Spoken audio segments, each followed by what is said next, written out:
తెచ్చుకోవాల సిద్ధాంతాలు. జనసేన పార్టీకి సిద్ధాంతాలు ఉన్నాయని అడుగుతా ఉన్నాం. కొద్దిగా బుద్ధి ఉందని ఆంధ్రప్రదేశ్లో ఉన్నాం. అసలు మీ పార్టీ సిద్ధాంతం ఏంది? మీ పార్టీ మూల సిద్ధాంతం ఏంది? రాజశేఖర రెడ్డి ముఖ్యమంత్రి కాబట్టి జగన్ కూడా ముఖ్యమంత్రి కావాలి, ఇదే కదా మీ పార్టీ సిద్ధాంతం? ఇంకేమైనా ఉందా? బేస్ ఐడియాలజీ ఇదే కదా మీకు. జనసేన పార్టీకి ఈరోజు సప్తవర్ణాలు లాంటి 7 బ్రహ్మాండమైన సిద్ధాంతాలు ఉన్నాయి. నేటి సమాజానికి ఎలాంటి సిద్ధాంతాలు అయితే అవసరం అలాంటి సిద్ధాంతాలు ఈరోజు జనసేన పార్టీకి ఉన్నాయి.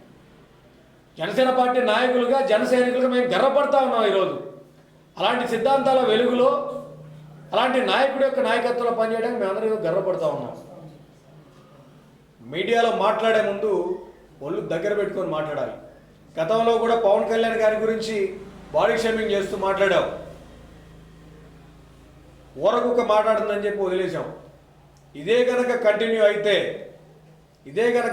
అయితే బహుశా నువ్వు అనుకుంటూ ఉండొచ్చు, అంబటి రాంబాబు మాట్లాడాడు, ఆయన కొట్టారు, మంచి మంచి పాపులర్ అయ్యాడు, జగన్మోహన్ రెడ్డి దగ్గర మంచి మార్కులు పడ్డాయి. తర్వాత జోగి రమేష్ తిట్టాడు, జోగి రమేష్ మీద కూడా మంచి పాపులర్ అయ్యాడు, తిట్టించుకొని నేను కూడా తిడితే నేను కూడా పాపులర్ అవుతానేమో, జగన్ దగ్గర 4 మార్కులు వేయించుకుందామని చెప్పి నువ్వు ఆశపడుతుండొచ్చు. నీ పప్పులు ఉడకవు. ఇలాంటి ఊరకుక్కలు మాట్లాడే మాటలకి నిన్ను ఊరకుక్క మాట్లాడే మాటలకి జనసేన పార్టీ ఏ విధంగా స్పందించాలో ఆ విధంగా స్పందిస్తాం, ఆ విధంగా